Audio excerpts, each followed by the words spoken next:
Feel Good Breakfast Show.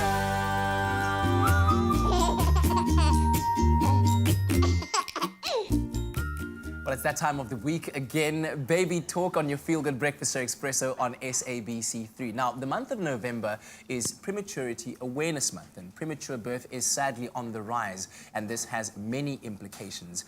For instance, premature babies are more likely to be obese adults, have diabetes or heart disease, and premature babies are also more likely to have ADHD and special needs at school level. So, if you're wondering when is a baby considered to be premature or how common this happens, then stay tuned, because on today's Baby Talk, we're joined by pediatric dietitian Kath McGaw and also neurophysiotherapist Shane Brassel to talk to us about this very important topic. Thank you for joining us, ladies. We really do Thanks for having us. appreciate it. Yeah, thanks for having us. Kath, let me start off with you, Yes. and let's talk about medically, when is a baby considered to be premature?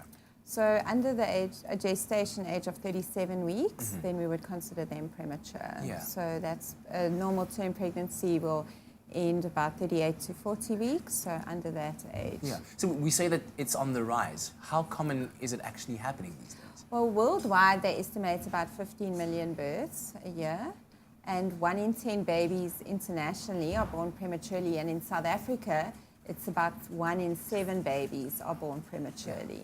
Is there a direct link or cause or factors that contribute to babies being premature that we should know about? There are, so young women or young girls are more likely to have earlier deliveries. It can be if a lady is malnourished or she, hasn't been able to have enough, intake of foods and nutrients. That might increase the risk of prematurity. There could be just physiological other reasons. Some babies just come early for various other reasons we don't even know. Yeah.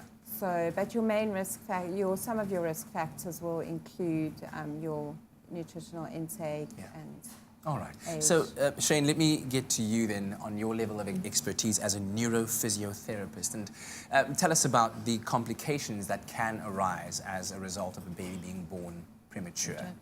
There can be a number of complications. The most initial complications are to do with the lungs and being able to breathe. Also, feeding. Very young babies are not necessarily able to feed naturally, and they have to be fed. As they go into development, obviously, they're born with a very immature neurological system. Yes. And that's not necessarily prepared for the onslaught of sensory information that's coming in when they are born early. And so this can affect how the brain lays its foundations and its neurological pathways, which then have a knock-on effect in terms of development and how the baby might learn to do things later on in life, or the child might learn to do things later on in life. What have you seen in practice in terms of what those challenges become later on in life? So they can, babies born preterm do have an increased risk of things like ADHD, of sensory processing disorder. There are risks for neurological developmental disorders such as cerebral palsy. But some babies they are on a spectrum of difficulties from mild to severe. And it all depends on how the brain is impacted at such an early age, because a child's brain is growing at such an exponential rate from about the 3rd trimester till 1 year of life. So any interruptions to that process can have changes that cause developmental knock-on effects. Yeah. Kath, with November being Prematurity Awareness Month, what are we actually trying to say to people out there about what they need to be aware of and what they need to do about it? I think one of the things is that there is an increase, as you mentioned, and we would like people to, I think what the awareness that we want to create is that we have more of these children coming into society, and they do have some developmental challenges down the line, and as much as in the care, and it's progressed amazingly, the way we care for these children now early on, we do have a lot of children being born super prem, which would be like your 24, 25, up to 28 weekers. And these children obviously are going to have more challenges than even your older prems will Yes. have. So we are wanting society in general to be aware of this. And I think a good antenatal care is very, very important. Yeah.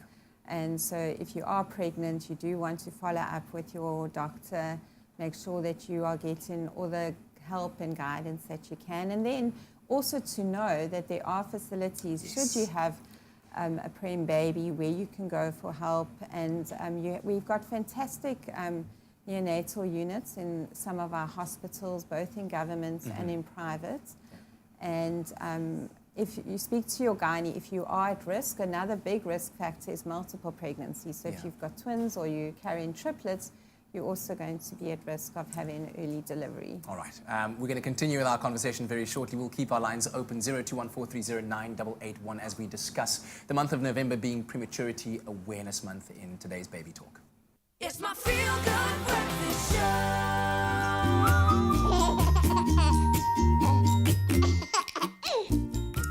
Welcome back to your Feel Good Breakfast Show. Those little laughters let you know that it is baby talk time. And of course, the month of November, is Prematurity Awareness Month. Now, as we said earlier on, premature births are on the rise, and this has many implications. And on today's Baby Talk, we are joined by pediatric dietitian Kath McGaw, neurophysiotherapist Shane Brassel, and Nadine and her beautiful little baby Riley, with the coolest mohawk ever.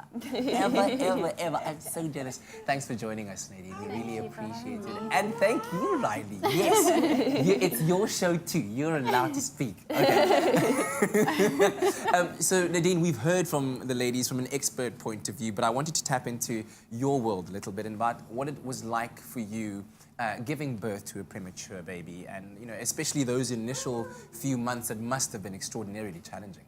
Yeah, I think, when you fall pregnant, you have this picture in your mind of how it's all going to be, and the pregnancy journey, and then when your baby comes, basking in the new joy of this, this experience. And I think one of the hardest things was almost mourning the death of your pregnancy,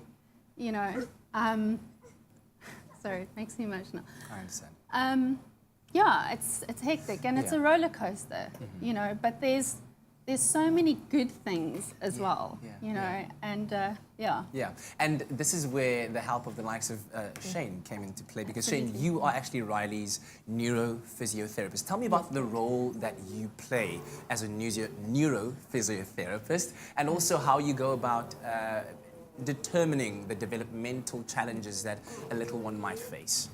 I think what's really nice for me is to be able to walk the road with people. So start in the neonatal unit where you can work with moms in particular and just and guide them through sort of possible developmental plans for going forward for the rest of the child's life, and start working from a preventative point of view. Yes. So because if we can put things in place early on and have early intervention, we can prevent possible difficulties later on in life. Yeah.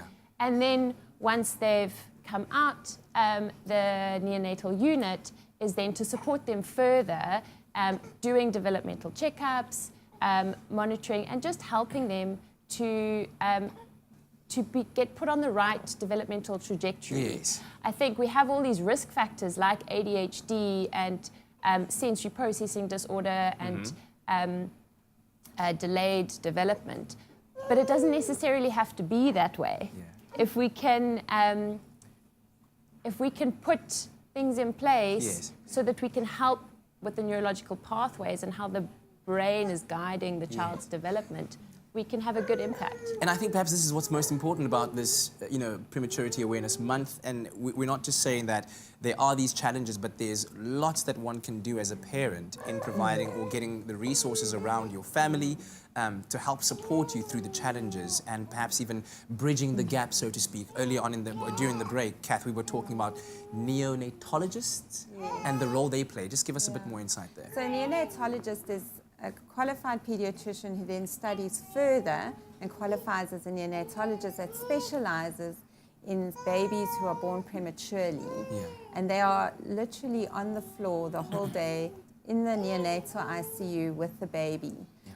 We don't have enough neonatologists in our country, so we have some units don't have neonatologists, but definitely in units where neonatologists are present, we definitely find that the outcomes are potentially better. A lot better. Because they are able to be so focused, and that is their speciality.